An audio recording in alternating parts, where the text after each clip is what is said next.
Have you ever found yourself sitting in the dark, scrolling through old conversations, as if one more glance might unlock the magic door to the answers you never received? Have you whispered to yourself at night, "I just need to know why. I deserve an explanation. I can't move on until they tell me the truth. Closure, that's all I want." But days pass, weeks, maybe even years, and the silence remains louder than any goodbye. You keep thinking that clarity will come from them, from the person who caused the pain. You wait for them to speak the words that make sense of the chaos, to write a final chapter you never got to read. But what if they don't? What if they never will? And more importantly, what if even if they did, it still wouldn't help? We live in a world obsessed with neat endings, stories with conclusions, explanations, justice, logic. But real life rarely wraps itself in pretty bows, especially when it comes to people and pain. Some people leave in silence, some lie as they go, some ghost you with no warning, and some stay physically but emotionally disappear long before the final goodbye. So you wait, not because you're weak, not because you're foolish, but because you're human, because your nervous system craves narrative. Your brain wants to connect the dots, to assign meaning to the mess. But what if you never get the why? You deserve to know this. Closure isn't something someone gives you. It's something you claim. When you finally decide that your peace matters more than their words. It's the moment you stop knocking on a closed door and start walking the other way. Not because you have answers, but because you're done being held hostage by questions. In therapy, there's a concept called ambiguous loss. It's when something is gone, but not clearly ended. Like a person who vanishes without goodbye, or a love that ends without a reason, a silence that replaces connection. And it is one of the hardest griefs to carry. Because you're mourning someone who's still out there, just not here. Closure becomes the addiction. If I just knew why, if I could just hear them say sorry, if they could just tell me the truth. But what you're really chasing is a way to soothe the discomfort of not knowing. Grief is not logical. It doesn't follow rules. It doesn't respond to timelines. It doesn't end when someone tells you what happened. It ends when you no longer need it to. Let me ask you, what if the answers you're craving are actually protecting you from more pain? What if they cheated? What if they never loved you the way you hoped? What if their silence is intentional? What if the closure you want would destroy you if you heard it? What if not knowing is kinder than the truth? Rainer Maria Rilke, the German poet, once wrote, "Be patient toward all that is unsolved in your heart, and try to love the questions themselves." Rilke, Letters to a Young Poet. You don't have to rush to answers. You don't have to chase the truth down to its grave. You don't have to keep reopening the wound just because you're afraid to let the scar form. Some truths are not owed. Some goodbyes are silent. Some people don't know how to end things because they never truly began them with clarity either. And that is not your fault. Maybe no one told you this before, but what you're calling closure might actually be control. We don't just want peace. We want a version of peace where we're in charge of how it arrives. We want them to say the right things, admit their faults, feel guilt, make it make sense. Because that way, we don't feel like fools. Because that way, we don't feel discarded. Because that way, we don't feel powerless. But here's the truth you may not want to face. Closure is not justice. Closure is not clarity. Closure is what you decide to make of the wreckage without their permission. And sometimes, we stay hurt because healing would mean letting go of the fantasy that one day they'll realize what they did. We hold on to our pain like it's proof. Proof that we were wronged. Proof that it mattered. Proof that we loved deeply. But the irony? The longer we wait for closure, the more power we give to the person who walked away. They become the gatekeepers of our peace. They hold the key to our healing even though they forfeited the right to our hearts. And deep down, you might know this. You might sense that they're never coming back. Not with an apology, not with the truth, not with what you needed.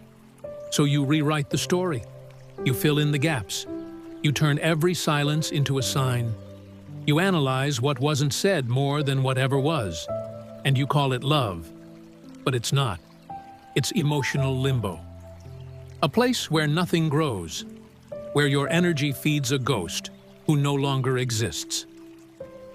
Clarissa Pinkola Estes, in her book, Women Who Run with the Wolves, said, "If you have yet to be called an incorrigible, defiant woman, don't worry, there is still time. Because choosing your own peace, without assigned permission slipped from someone who hurt you, is rebellion. It is defiance. It is sacred. And it is yours." You see, waiting for closure isn't just about pain. It's also about hope.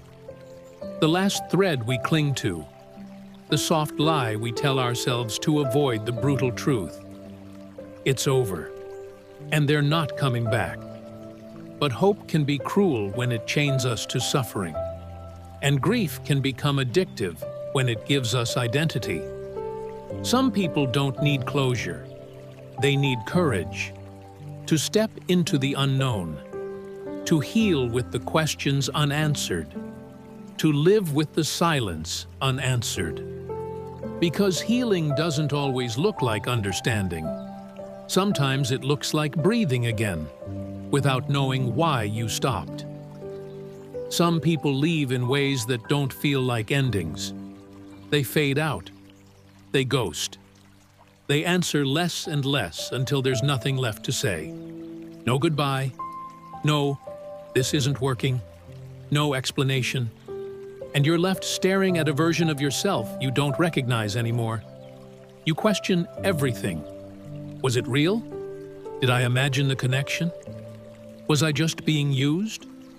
But what you're really asking is, why didn't I deserve a proper goodbye? And that's the cruelest kind of pain. The one that comes without closure, without justice, without warning. Because now, you have to grieve a relationship you weren't allowed to bury. You sit by an emotional grave no one admits exists. And still, you protect them. You say, they're probably struggling. Maybe they didn't know how to express it. I know they cared. They just didn't show it well. But let me ask you this. Would you say the same if someone else treated your friend that way? If someone vanished on your sister, your brother, your child? Why do we defend the people who wounded us the most?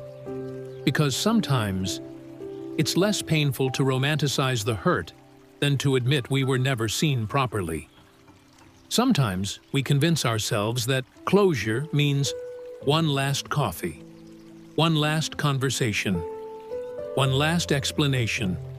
But those lasts become more than closure. They become relapse. Because every time you re-engage, you're reopening the wound. You're hoping they'll say something different this time. You're hoping they'll finally become the version of them you imagined. But they don't. And deep down, you know they won't. So why do we keep going back? Because pain we know feels safer than peace we haven't earned yet. Because letting go means admitting we invested in someone who never saw our worth. Because silence feels like rejection, and rejection feels like proof that we're not enough. But here's the truth. Their silence is not your measurement. Their inability to end things respectfully does not define your value. And no, you don't need to prove you were worthy of a better goodbye to anyone. Freedom from the prisons built by silence. Freedom from the hope that hurts more than it heals. Remember, healing is not linear. Some days you'll feel whole. Some days you'll fall apart again.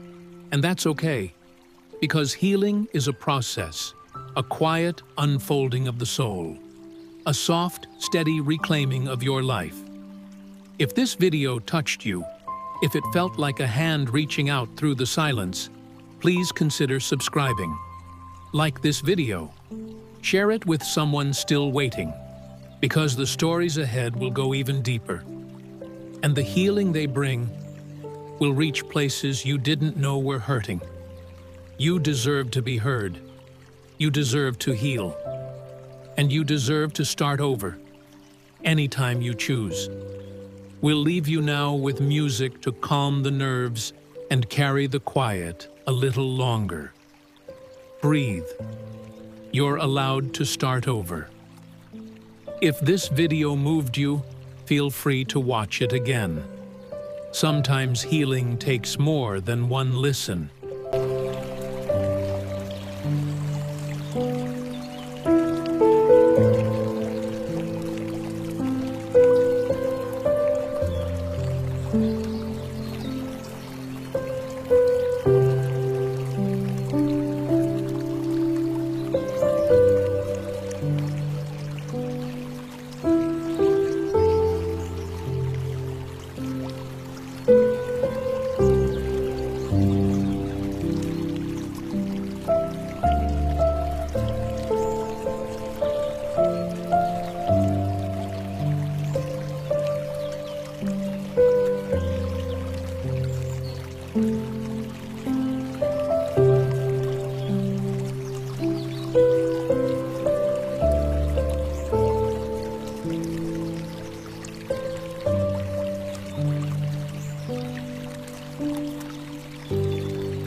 you.